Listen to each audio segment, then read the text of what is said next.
آیت نمبر 24 میں اللہ پاک یہ بات فرما رہے ہیں کہ لا یذوقون فیہا بردا ولا شرابا، کہ تم اس جہنم میں کوئی ٹھنڈک محسوس نہیں کرو گے اور تمہیں پینے کو وہاں پہ کچھ نہیں ملے گا۔ مفسرین کرام جو فرماتے ہیں کہ قرآن کے پہلے مخاطب جو ہیں وہ عرب ہیں، اور عرب لوگوں کی زندگی صحرا کی زندگی ہے، اور صحرا میں یہ دو چیزیں بہت اہمیت کی حامل ہوتی ہیں، ایک ٹھنڈک کا احساس ہونا اور ایک پانی کا بندوبست ہونا۔ تو اللہ پاک یہ فرما رہے ہیں کہ وہ جہنم ایسی ہے جہاں یہ دو چیزیں تمہیں بالکل بھی میسر نہیں ہوں گی۔ بردن کا لفظ جو آیا ہے یہ ٹھنڈک اور نیند دونوں کے لیے آیا ہے، اس لیے اہل علم یہ بات فرماتے ہیں کہ انسان کو جو اچھی نیند آتی ہے وہ تب آتی ہے کہ جب تھوڑا سا ٹھنڈ کا موسم ہوتا ہے، گرمی کی شدت کم ہوتی ہے، تو گویا کہ ٹھنڈ نہیں ہوگی تو نیند بھی نہیں ہوگی، اور شدت کی پیاس ہوگی، اور وہ پیاس ایسی ہوگی کہ اللہ حمیم و غساقا، کہ اگر کوئی پانی پینا بھی چاہے گا تو اس کو حمیم کے طرح کا پانی دیا جائے گا۔ اور حمیم کس کو کہتے ہیں؟ گرم پیپ کو بھی کہا جاتا ہے، گرم دھات کو بھی کہا جاتا ہے، جیسے تانبا لوہا وغیرہ ہوتا ہے ان کو بھی کہا جاتا ہے۔ اور ساتھ اس کے دوسرا لفظ فرمایا کہ غساقا۔ حضرت مقاتل رحمۃ اللہ فرماتے تھے کہ مقاتل سے مراد ہوتا ہے کہ جس کی سردی آخری حد کو پہنچ جائے۔ اور دوسرا قول غساق کے بارے میں یہ بھی آتا ہے کہ غساق سے مراد جہنم کا ایک بہتا ہوا چشمہ ہے، اور جس میں سانپ اور بچھو وغیرہ کا زہر ہوگا، اور جب انسان کو اس میں غوطہ ڈلوایا جائے گا تو اس کی کھالیں ایسے ہڈیوں سے جدا ہو جائیں گی، اور وہ اپنے گوشت کو خود ہی ایسے کھینچے گا کہ جیسے انسان کسی بھاری اور وسیع کپڑے کو کھینچتا ہے۔ اور تیسرا قول غساق کے بارے میں یہ بھی آتا ہے کہ جہنمیوں کے زخموں سے نکلنے والی جو پیپ ہوگی وہ جو ہے پینے کے لیے دی جائے گی۔ اور پھر آیت نمبر 26 میں اللہ پاک یہ بھی فرما رہے ہیں کہ کس انسان کو کس طرح کا عذاب دیا جائے گا، تو جزا وفاقا۔ جزا کا مطلب ہوتا ہے بدلے کا ہونا، بدلہ وہ جو آپ نے کام کیا ہوتا ہے اور اس کے مطابق آپ کو جو چیز دی جاتی ہے اس کو بدلہ کہا جاتا ہے۔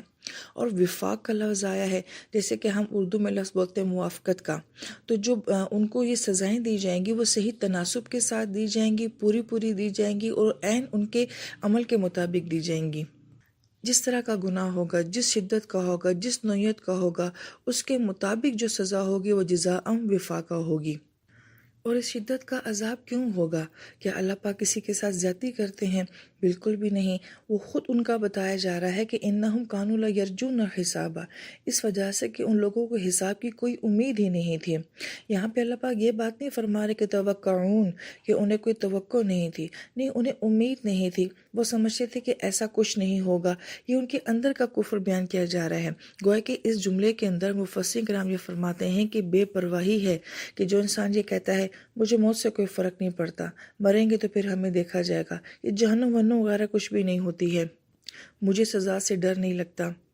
بعض اوقات انسان یہ جملے اپنی عام روٹین میں، اپنے رشتوں، اپنے تعلق میں اتنا بول لیتا ہے، جیسے اولادیں ماں باپ کو بھی کہہ دیتی ہیں کہ ہمیں آپ سے کوئی فرق نہیں پڑتا، میاں بیوی بھی یہ کہہ دیتے ہیں تمہارے ہونے نہ ہونے سے مجھے کوئی فرق نہیں پڑتا، فلاں چیز میرے لیے اتنی اہم نہیں ہے۔ یہ جو سوچ کی لاپرواہی ہے، یہ جو عمل کی لاپرواہی ہے، یہ بڑھتے بڑھتے بعض اوقات اللہ رب العزت کے معاملوں میں بھی آ جاتی ہے، کہ انسان یہ کہہ دیتا ہے کہ مجھے جہنم سے کوئی فرق نہیں پڑتا، مجھے موت سے کوئی فرق نہیں پڑتا۔ تو اس لیے فرمایا کہ ایک ان کی لاپرواہی، کہ اللہ کی ذات انہیں ڈرا رہی ہے اور وہ کہتے ہیں ہمیں کوئی پرواہ نہیں ہے، اور انہیں اپنے کسی عمل سے یہ امید نہیں ہے کہ ہم نے اس کا حساب دینا ہے۔ اور پھر اس سے بھی بڑا جرم جو آیت نمبر 28 میں کہا جا رہا ہے وَكَذَّبُوا بِآيَاتِنَا كِذَّابًا۔ اگر عربی گرامر ابھی ہم نہیں جانتے، لیکن جب ایک ہی لفظ کی ریپیٹیشن بار بار آ جائے ایک ہی جملے کے اندر، تو اس کا مطلب ہوتا ہے اس پہ بہت تاکید ہوتی ہے، کیونکہ اللہ پاک کے پاس ایسا معاملہ نہیں ہے کہ اللہ تعالیٰ قلت کلام کا شکار ہے، یعنی کہ اللہ کے پاس شارٹ نالج ہے، شارٹ الفاظ ہیں، تو اللہ پاک ایک بات کو بار بار ریپیٹ کیوں کر رہے ہیں؟ اس کا مطلب یہ ہوتا ہے کہ اللہ کا ریپیٹ کرنا کسی معاملے کا بہت زیادہ اہم ہونا ہوتا ہے۔ تو یہاں پہ اللہ پاک فرمائے کذبوا بآیاتنا کذابا، کہ انکار کرتے ہیں ہماری آیت کا شدت کے ساتھ انکار کرنا۔ بعض اہل مفسر نے فرمایا کہ پچھلی آیت میں جو ہے وہ انسان کے اندر کا کفر تھا، کہ اندر سے وہ سمجھتے تھے کہ لاجیکلی یا اپنے علمی لحاظ سے کہ بھئی ایسا کچھ نہیں ہے، ان کا علم یہ کہتا تھا، یا ان کی سمجھ یہ کہتی تھی، یا ان کا عقیدہ یہ کہتا تھا کہ مرنے کے بعد کچھ نہیں ہوگا، اور ظاہراً کیا تھے کہ وہ ہر آیت کا انکار کرتے تھے۔ اور آیت قرآن پاک میں لفظ بہت زیادہ آتا ہے، اس کی ڈیٹیل انشاءاللہ آگے آئے گی، لیکن یہاں پہ اتنا سمجھ لینا کہ آیت ہوتا ہے کسی چیز کو دیکھنا، اور اس چیز کو دیکھ کے اگر آپ کو کوئی دوسری چیز یاد آ جاتی ہے تو اس کو آیت کہا جاتا ہے۔ اس کی مثال بالکل ایسے ہی ہے کہ دوست ہماری یادداشت میں ہوتے ہیں، ہماری جو پرانے اسکول کے دوست سہیلیاں ہوتی ہیں، لیکن یہ ہوتا ہے کہ وقت کی غر سے ہم انہیں بھول چکے ہوتے ہیں، لیکن اچانک کبھی کوئی ان کا تحفہ، ان کی کوئی بات، کوئی چیز ایسی یاد آ جاتی ہے کہ جس سے ہمیں اپنے وہ پرانا دوست یاد آ جاتا ہے۔ تو گویا کہ وہ چیز جو ہوتی ہے وہ ایک آیت ہوتی ہے، ایک نشانی ہوتی ہے۔ اللہ پاک زمین آسمان کو بھی آیت کہتے ہیں، اللہ پاک اپنی ذات کو بھی آیت کہتے ہیں، اللہ پاک قرآن پاک کی آیات کو بھی آیت کہتے ہیں کہ یہ سب وہ چیزیں ہیں جو انسان کو کسی اور چیز کی یاد دلاتی ہیں۔ دنیا دیکھ کے ہمیں کون یاد آتا ہے؟ اس کا بنانے والا۔ اپنی ذات کو دیکھ کے ہمیں کیا احساس ہوتا ہے کہ کوئی ہے جو ہمیں چلا رہا ہے؟ قرآن کی آیات کو دیکھ کے کس کی یاد آتی ہے کہ اس کا نازل کرنے والا کیسا ہے؟ اور اس کے علاوہ کوئی بھی واقعہ، کوئی منظر، کوئی بھی چیز ایسی کہ جس کو دیکھ کے آپ کو کوئی دوسری چیز یاد آ جاتی ہے، وہ آیت کہلاتی ہے۔ تو اللہ پاک اس آیت مبارکہ میں کیا فرما رہے ہیں کہ صرف میری وحی کا نہیں، کہ ان کا جرم یہ نہیں ہے کہ میری وحی اور میرے قرآن کی آیات کا انکار کرتے تھے، بلکہ زندگی میں آنے والی ہر نشانی جو اللہ پاک کی طرف سے ہوتی ہے، یہ اس کا انکار کرتے ہیں۔ یہ بہت غور طلب آیت ہے۔ یہ مضمون بھی بار بار آگے قرآن پاک میں آئے گا کہ زندگی میں بہت سارے حالات، واقعات، معاملات ایسے ہوتے ہیں جو اللہ کی طرف سے ایک آیت بن کر آتے ہیں، ایک نشانی بن کر آتے ہیں، لیکن انسان ان کو نظر انداز کر دیتا ہے اور وہ نہیں سمجھ پاتا یہ اللہ پاک کی طرف سے اشارے آ رہے ہیں، یا پھر یہ کہ سمجھ کے بھی ان کو قبول کرنے کے لیے تیار نہیں ہوتا۔ اس لیے اس آیت مبارکہ میں اتنی شدت سے یہ بات کہی جا رہی ہے کہ انہوں نے ہماری ہر نشانی کا بہت برے انداز سے، بہت لاپرواہی سے باطناً بھی اور ظاہراً بھی انکار کیا ہے۔ یہاں پہ تھوڑی دیر کے لیے رک جائیے، ہم اپنے آپ کو دیکھتے ہیں، اپنا محاسبہ کرتے ہیں، کیا کہیں یہ خطا، یہ غلطی ہم سے بھی تو نہیں ہو رہی کہ اللہ پاک مجھے بہت سے انداز سے بہت ساری باتیں سمجھانا چاہتے ہیں، اور میری زندگی کے بہت سارے واقعات اور حالات ایسے ہیں جو اللہ پاک کی طرف سے ایک آیت بن کے میرے سامنے آ رہے ہیں اور میں ان کو نظر انداز کر رہی ہوں۔ اسی لیے اللہ پاک آیت نمبر 29 میں فرماتے ہیں کہ پھر ہم نے بھی تمہاری ہر عمل کو، ہر چیز کو لکھ کر شمار کر لیا ہے۔ اہل علم یہ فرماتے ہیں کہ ہم جو مکہ شریف کا قرآن دیکھتے ہیں، مکی آیات میں یہ مضمون بہت زیادہ دیکھتے ہیں کہ دو کتابوں کا بہت ذکر ہے، ایک وحی کا بہت ذکر آتا ہے اور ایک ہمارے نامہ اعمال کا بہت ذکر آتا ہے، جس کو کرامن کاتبین لکھتے ہیں۔ گویا ان دو کتابوں کا آپس میں بہت تعلق ہے۔ انسان دنیا میں وحی کا انکار کرتا ہے، اس کی آیات کا انکار کرتا ہے اور اس کے اندر جو بھی بیان کیا گیا اس کا انکار کرتا ہے، تو جو بھی انسان کا معاملہ اس کتاب کے ساتھ ہے، وحی کی کتاب کے ساتھ ہے، وہی معاملہ ایک دوسری کتاب میں لکھا جا رہا ہے جو کہ میرا نامہ اعمال ہے۔ اور اگر انسان اس کتاب کو فالو کرتا ہے، اس کے اوپر عمل کرتا ہے، تو بھی جو کچھ بھی اس کے اندر ہے اور اس کے بارے میں جو بھی میرا گمان ہے، میری رائے ہے یا میرا عمل ہے، وہ ایک دوسری کتاب میں لکھا جا رہا ہے۔ تو بیک وقت ایک طرف اس کتاب کے ساتھ میرا جو رویہ ہے، بالکل سیم دوسری ایک کتاب جو ہے وہ میرے لیے تیار کی جا رہی ہے۔ اب اس آیت مبارکہ میں جو لفظ آج صحیح نہ ہوا ہے، یہ بہت اہم لفظ ہے۔ اس کا ایک معنی تو یہ ہوتا ہے گننا، شمار کرنا، اور دوسرا معنی اہل علم یہ بھی فرماتے ہیں کہ احصا جو ہے وہ احصار سے ہے، جسے ہم اردو میں لفظ بولتے ہیں کہ حصار میں لینا، ہر طرف سے کسی چیز کا احاطہ کر لینا۔ اب ہم اس لفظ کو اگر گہرائی میں سمجھیں، ہم جب دنیا میں کسی چیز کو گنتے ہیں تو کچھ کو گنا، کچھ کو چھوڑ دیا، یا فگر ہمارے آگے پیچھے ہو گئے، تو وہ ایک کاؤنٹنگ ہوتی ہے کہ تعداد جو ہے وہ گنی جاتی ہے۔ مگر کسی چیز کو آل ٹو آل، ہر چیز کو گننا، ہر چیز کو شمار کرنا جو ہے وہ احصا کہلاتا ہے۔ پھر جو آپ نے گن لیا ہے، شمار کر لیا ہے، اس کی حفاظت کرنا، اس کو سنبھال کے رکھنا۔ تو اس لفظ میں مزید تاکید پیدا کرنے کے لیے اللہ پاک فرما رہے ہیں کتابہ، کہ وہ ساری معلومات جو ہے، وہ جو تعداد جو ہے وہ لکھی ہوئی صورت میں ہے۔ اس بات کو ہم آج کی دنیا کے لحاظ سے تو بہت اچھا سمجھتے ہیں کہ آج جو ہے ڈیٹا کیسے لکھا جاتا ہے اور اس کو کیسے سنبھالا جاتا ہے۔ گویا یہ آیت مبارکہ ہمیں یہ کہہ رہی ہے کہ تمہارا ہر عمل جو ہے وہ گنا بھی جاتا ہے، شمار کیا جاتا ہے، پھر اس کا پورا احاطہ کیا جا رہا ہے اور پھر اس کو ریٹن فارم میں جو ہے محفوظ بھی کیا جا رہا ہے۔ یہاں پہ اہل علم یہ فرماتے ہیں کہ دنیا کا بھی نظام ایسا ہے کہ آپ بولی ہوئی بات کا انکار کر سکتے ہیں کہ میں نے تو یہ بات کہی نہیں تھی، لیکن جب کسی کے پاس ریٹن پروف آ جاتا ہے پھر وہ اس کا انکار نہیں کر سکتا۔ تو گویا کہ ہمارے عملوں کا ریٹن پروف جو ہے وہ اس آیت مبارکہ میں بتایا جا رہا ہے کہ وہ لکھا جا رہا ہے۔ اور یہ مفہوم ہمیں ملتا بھی ہے قرآن پاک میں کہ جب انسان اپنے نامہ اعمال کو دیکھے گا اور اس میں لکھے ہوئے اپنے اعمال کو پائے گا تو پھر وہ اس کا انکار نہیں کر سکے گا۔ لہٰذا ہماری دنیا میں تو بات کر کے مکر جانا کوئی بڑی بات ہی نہیں ہے۔ ہم بڑی بڑی بات کر کے انکار کر دیتے ہیں کہ ہم نے تو کہا ہی نہیں تھا، اور دوسرا انسان اس کو ثابت بھی نہیں کر سکتا کہ آپ نے کہا تھا کہ نہیں کہا تھا۔ لیکن آخرت کا معاملہ ایسا نہیں ہوگا۔ اس لیے آیت نمبر 30 میں اللہ پاک نے فرمایا فذوقوا فلن نزیدکم الا عذابا، لہٰذا تم چکھو، آج تمہارے لیے عذاب ہی کا اضافہ کیا جائے گا۔ مفسر کرام یہ فرماتے ہیں کہ سب سے زیادہ مایوس کن آیت مبارکہ جو ہے جہنمیوں کے لیے وہ یہ آیت مبارکہ ہوگی، کیونکہ انسان کو یہ امید ہوتی ہے کہ بڑی سے بڑی تکلیف بھی ہے، بڑے سے بڑا غم بھی ہے، آخر یہ دور ہوگا، آخر یہ چلا جائے گا، کبھی تو اس کا کوئی اینڈ ہوگا۔ دنیا میں ہر بڑے غم یا بڑے صدمے کا ایک بہت بڑا مداوع یا تسلی یہی ہوتی ہے کہ آخر ہم نے اس دنیا میں کتنا جینا ہے، سب کچھ ختم ہو ہی جائے گا۔ مگر اہل جہنم جس تکلیف میں ہوں گے وہ کبھی ختم ہونے والی نہیں۔ جیسے کہ ہم نے قول ابھی پیچھے بھی پڑھا تھا کہ حسن بصری رحمہ اللہ نے فرمایا تھا کہ اگر اہل جہنم کو یہ کہا جائے کہ دنیا کی کنکریوں کی تعداد کے برابر بھی جو ہے وہ جہنم ہے، اس کا وقت ہے اور پھر وہ ختم ہو جائیں گے، تو وہ اس بات سے خوش ہوں گے کہ آخر تو یہ کنکریاں کبھی ختم ہوں گی۔ اور یہی آیت مبارکہ جنتی کے لیے مایوس کون ہوگی کہ آخر جتنی بھی کنکریاں دنیا میں ہیں مگر وہ کبھی ختم ہو جائیں گی، تو کیا جنت ہم سے چھن جائے گی؟ لہٰذا اسی لیے قرآن کا فلسفہ یہ ہے کہ وہ بائبل اور تورات کی طرح کہ جس میں جہنم کا کوئی ذکر نہیں ہے اور عوام الناس کو ایک بہت بڑا دھوکہ لگا ہوا ہے کہ کچھ نہیں ہوگا، قرآن حقیقت کو نہیں چھپاتا۔ قرآن ہر بات کو بالکل کلیئر بیان کر رہا ہے اور واضح انداز میں بیان کر رہا ہے۔ لہٰذا مفسرین کرام یہ فرماتے ہیں کہ جب کبھی جہنمی اپنی جہنم کی کسی بھی سزا کی شدت سے اس کی آسانی کا سوال کرے گا، پانی کا سوال کرے گا، کھانے کا سوال کرے گا، تو پہلے سے زیادہ مزید عذاب کا اضافہ کر دیا جائے گا۔ پھر اس کے بعد ہم اگلی آیات میں یہ دیکھتے ہیں، بلکہ آپ پورے قرآن میں یہ بات دیکھیں گے جہاں اللہ پاک جہنم سناتے ہیں اس کے فوراً بعد اللہ پاک جنت کا بھی تذکرہ فرماتے ہیں۔ اس کی وجہ کیا ہے؟ کیونکہ انسان کا مزاج ہے کہ وہ بہت سختی سن کے مایوس ہو جاتا ہے، تو اللہ پاک اپنے بندے کو مایوس نہیں کرتے ہیں کہ یہ نہ سمجھو کہ صرف پکڑ دھکڑ ہی ہے، عذاب ہی ہے، سختیاں ہی ہیں، بلکہ ایک اور جگہ اللہ پاک نے جو بہت خوبصورت تمہارے لیے تیار کر کے رکھی ہے، اللہ کی چاہت یہ ہے کہ تم اس جنت میں آؤ۔ پھر اس لیے اللہ پاک ہمیں وہ جنت بھی سناتے ہیں، اس کے مناظر بھی بتاتے ہیں، اس کے ایک ایک حسن کو اللہ پاک جو ہے قرآن پاک میں ڈسکس فرما رہے ہیں۔ اس لیے اگلی آیت مبارکہ میں آتا ہے اِنَّ لِلْمُتَّقِينَ مَفَازًا، کہ بے شک متقی لوگوں کے لیے بہت کامیابی ہے۔ اِنَّ کے ذریعے اللہ پاک یقین دلا رہے ہیں کہ متقی شخص ضرور کامیاب ہوگا۔ اب متقی ہم اپنی زبان میں ایک تو یہ سمجھتے ہیں کہ جو بہت زیادہ پرہیزگار ہوتا ہے، روحانی لحاظ سے بہت اونچے درجے کا انسان ہوتا ہے، یا پھر متقین کا ترجمہ جو عام کیا جاتا ہے وہ ڈر اور خوف سے کیا جاتا ہے۔ تو مفسرین کرام یہ فرماتے ہیں کہ یہ دونوں معنی اس کے اندر ہر جگہ نہیں پائے جاتے، بلکہ متقی سے مراد وہ شخص ہوتا ہے جو اپنے آپ کو گناہوں سے بچانے کی کوشش کرتا ہے۔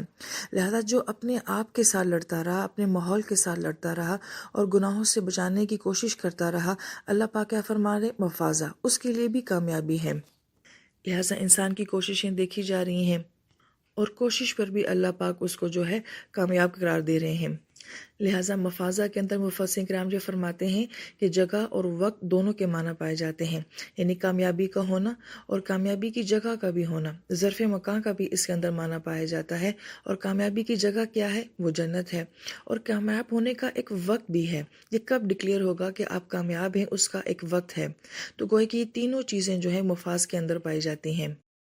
اس لیے مفسرین کرام یہ فرماتے ہیں کہ انسان کی کامیابی اور پھر وہ کامیابی والی جگہ اور پھر اس کا ایک وقت، اس کے لیے انسان کو صبر کرنا پڑے گا۔ اس کی مثال ہم سمجھ لیتے ہیں کہ دنیا کا طالب علم شروع سال سے محنت شروع کر دیتا ہے، لیکن شروع میں کوئی اس کو یہ نہیں کہہ دیتا کہ بس اب آپ کامیاب ہیں، لہٰذا پورے سال کے بعد اس کی محنت کا صلہ اس کو ملتا ہے، اسے کامیاب لوگوں میں شمار کیا جاتا ہے، ایک تقریب منعقد کی جاتی ہے، پھر اس کو میڈل دیا جاتا ہے۔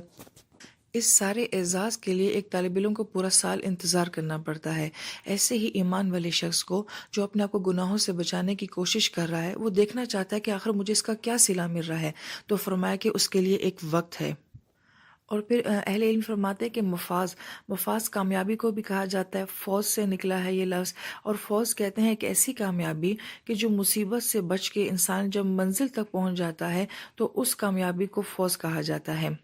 لہٰذا وہ جہنم جو کہ مرصاد ہے، بہت بری جگہ ہے، للطاغین مآبہ ہے، جو ایسی جہنم سے بچ گیا، یہ بہت بڑی فوز ہے، یہ بہت بڑی کامیابی ہے۔ اس لیے اہل علم یہ فرماتے ہیں کہ اللہ پاک کس کو کامیابی کہتے ہیں؟ دراصل میں اصل کامیابی وہی کامیابی ہے، اور اللہ پاک یہ فرما رہے ہیں کہ جس نے اپنے آپ کو جہنم سے بچا لیا اور اپنے آپ کو جنت کا مستحق بنا دیا، دراصل میں یہ سب سے بڑی کامیابی ہے۔ پھر اللہ پاک اس جنت کو بیان کریں وہ کیسی ہے کہ جس میں حدائق ہیں۔ حدائق حدیقہ کی جمع ہے، اور حدیقہ ایک ایسے باغ کو کہا جاتا ہے جس کے ارد گرد بہت بڑی بڑی فصیلیں یعنی کہ دیواریں ہوں، یعنی کہ جو پارک ہوتے ہیں جن کے آس پاس باؤنڈری بنائی جاتی ہے تو وہ سیف ہوتے ہیں، ان میں پرائیویسی ہوتی ہے، لہذا جنت کے باغات جو ہیں وہ خوبصورت بھی ہوں گے اور وہاں پہ انسان کے لیے پرائیویسی بھی ہوگی۔ بہت خوبصورت معنی جو فرماتے ہیں کہ حدیقہ لفظ جو ہے یہ حاد دال قاف سے ہے، حدق، اور حدق جو ہے وہ آنکھ کی پتلی کو بھی کہا جاتا ہے، اور یہ حدق آنکھ کا وہ حصہ ہوتا ہے کہ جس کے آس پاس خوبصورت رنگ ہوتے ہیں، گویا کہ آنکھ کی پتلی کے اس حدق والے حصے سے ہی جو ہے ہم رنگوں کو جو ہے وہ دیکھ سکتے ہیں۔ لہٰذا اہل لغت یہ فرماتے ہیں کہ حدق ایک ایسا باغ ہوگا جس میں رنگ ہوں گے، حسن ہوگا۔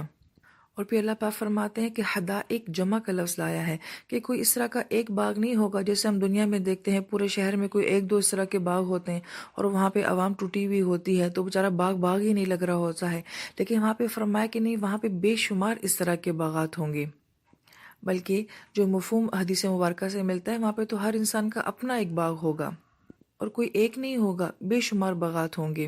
اور پھر باغ کا ذکر ہو اور اس میں پھل کا ذکر نہ ہو تو اللہ پاک نے فرمایا وَأَعْنَابًا، اور اس میں اناب ہوں گے، اور اناب سے مراد وہ انگور ہوتے ہیں جو رس سے بھرے ہوئے ہوتے ہیں۔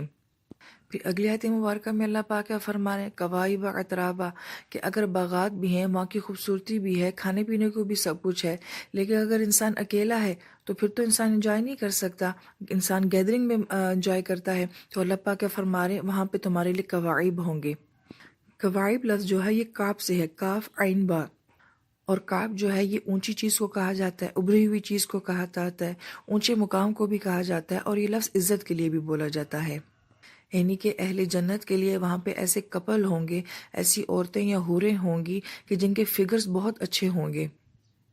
مفسر کرام یہ فرماتے ہیں کہ بعض لوگوں نے اس کا ترجمہ جو اوریجنل بنتا ہے کہ ابھری ہوئی چیز کا ہونا، اس سے عورت کے نسوانی حسن کو جو ہے وہ اللہ پاک بیان فرما رہے ہیں، لوگ اس ترجمے کو بیان کرتے ہوئے، تفسیر کو بیان کرتے ہوئے اوائڈ کرتے ہیں کہ انہیں ایسا لگتا ہے کہ خدا نخواستہ یہ بات جو ہے حیا کے منافی ہے، تو گویا کہ وہ اس کا ترجمہ صرف اونچے مقام اور عزت سے ہی کر دیتے ہیں، لیکن اکثر اہل مفسر یہ فرماتے ہیں کہ نہیں، اس کا ترجمہ وہی کرنا چاہیے جو الفاظ کا مطلب نکلتا ہے، اور اس میں کوئی قباحت بھی نہیں ہے، کیونکہ اللہ پاک انسان کی مینٹلٹی سے بات کرتے ہیں، اور مردوں کے لیے عورت کا ایسا حسن جو ہوتا ہے وہ بہت اپیلنگ ہوتا ہے، اس لیے اللہ پاک نے قواعب فرمایا، اور اس کا ایک معنی یہ بھی بتایا جاتا ہے کہ نوجوان عورتوں کا ہونا، نوخیز کلیاں جیسے ہوتی ہیں ایسی عورتوں کا ہونا، اور ساتھ لفظ جو فرمایا وہ اترابا فرمایا، اتراب تارابا اس کا روٹ ورڈ ہے اور اس کا مطلب ہوتا ہے مٹی۔ بہت خوبصورت معنی ہے اس لفظ کا، یہ بار بار قرآن پاک میں آئے گا کہ آپ کا وہ دوست، آپ کا وہ ساتھی جو بچپن میں آپ کے ساتھ مٹی میں کھیلا ہو، یہ بھی اس سے مراد ہو سکتا ہے، اور جو آپ کا اس طرح کا دوست ہوتا ہے جس سے آپ کا بچپن گزرا ہوتا ہے، اور جو آپ کے ساتھ مٹی کے برتن بناتے ہوئے جس کے ساتھ آپ کا وقت گزرا ہوتا ہے، وہ دوست سچے دوست ہوتے ہیں، اور وہ دوستیاں جو ہوتی ہیں بہت پیور ہوتی ہیں، اور انسان ان کے ساتھ بہت بے تکلف ہوتا ہے۔ تو دراصل میں یہ لفظ جو ہے یہ بتا رہا ہے کہ جو وہاں پہ کپل اور جوڑے ہوں گے وہ آپس میں بہت فیئر، مخلص اور بہت بے تکلف ہوں گے۔ دنیا میں تو ہمارے اختلافات نہیں ختم ہوتے، ہماری لڑائیاں نہیں ختم ہوتی ہیں، لیکن وہاں کے کپل کا ایسا معاملہ نہیں ہوگا۔ اور پھر اللہ پاک نے فرمایا کہ وہ کأسن دہاقہ، اور وہاں پہ چھلکتے ہوئے جام ہوں گے، دوسرا معنی یہ ہے کہ متواتر ہوں گے، اور تیسرا معنی یہ ہے کہ وہاں پہ صاف شفاف جام ہوں گے۔ کاس پیالے کو کہا جاتا ہے، لیکن عربی زبان میں ایسا تھا کہ جس پیالے کے اندر بہت قیمتی مشروب ہوتا تھا تو عرب اس کو کاس کہا کرتے تھے، اور دہاق کا مطلب ہوتا ہے کہ اس مشروب کے بھی جو ہے وہ رنگ دمک رہے ہوں گے، مختلف رنگ ہوں گے اور وہ دمک رہے ہوں گے، لہٰذا اچھے سے اچھا مشروب بھی ہو لیکن اس کا رنگ اچھا نہ ہو تو کبھی انسان کو پینے کو دل نہیں کرتا، تو گویا کہ اللہ پاک مشروبات کے رنگوں کو بھی جو ہے وہاں پہ بیان فرما رہے ہیں۔ اور پھر اگلی آیت مبارکہ میں اللہ پاک فرماتے ہیں لا یسمعون فیہا لغوا ولا کذابا، اس آیت مبارکہ میں یوں سمجھیں جس سے کہ اللہ پاک جنت کی حصی خوبصورتی کو بیان فرما رہے ہیں۔ اللہ پاک فرماتے ہیں وہاں پہ تمہیں لغو بات نہیں سننی ہوگی اور کذاب کو نہیں سننا ہوگا۔ لغو بات کیا ہوتی ہے، یعنی کہ لا یعنی باتیں، اور کذاب جو ہے اس کو جھوٹ بھی کہا جا سکتا ہے، اور انکار کرنا، تکذیب کرنا، دونوں معنی جو ہیں اس کے اندر پائے جاتے ہیں۔ لہٰذا اگر ایک جگہ بہت خوبصورت ہے، کھانے پینے کو چیزیں بھی ہیں، سب کچھ وہاں پہ ہے، لیکن اگر آپ کو وہاں پہ ذہنی سکون نہیں ہے، اگر دلی سکون نہیں ہے، اور وہاں پہ بھی روک ٹوک ہے، تانے ہیں، طنز ہے، جھوٹ ہے، وہ ساری باتیں جن سے ہم دنیا میں بہت چڑھتے ہیں، تنگ پڑتے ہیں، تو پھر وہ جنت نہ ہوئی، وہاں انسان سکون محسوس نہیں کر سکتا۔ تو ظاہری نعمتوں کے ذکر کرنے کے بعد اللہ پاک یہ فرما رہے ہیں کہ وہاں پہ تمہیں کوئی تانا دینے والا نہیں ہوگا، تمہاری تکذیب کرنے والا نہیں ہوگا، تمہارے مزاج کے خلاف بات کرنے والا وہاں کوئی نہیں ہوگا۔ بلکہ بعض اہل علم نے تو یہ جو لفظ بولا ہے لغون، اس سے جیسے ہم دنیا میں کہتے ہیں بورنگ باتیں، یعنی کہ بورنگ باتیں کرنے والا بھی کوئی نہیں ہوگا۔ وہ ٹاپکس، وہ باتیں جو آپ کے مزاج کے مطابق ہوں، جنہیں آپ کرنا پسند کرتے ہوں، وہ وہاں پہ کلام ہوگا۔ اس آیت مبارکہ کی تفسیر بیان کرتے ہوئے مفسرین یہ بات بھی فرماتے ہیں کہ پھر جو اللہ پاک وہاں پہ نعمت دے رہے ہیں، اس کا عمل دنیا میں ہونا چاہیے تمہارے پاس، کہ تم لغو سے بچو، بے ایمانی سے بچو، دوسروں کو جھٹلانے سے، ان کی تکذیب کرنے سے بچو۔ جو دنیا میں ایسا ہوگا، اللہ پاک پھر اس کو ایسی ہی جنت وہاں پہ بھی دیں گے۔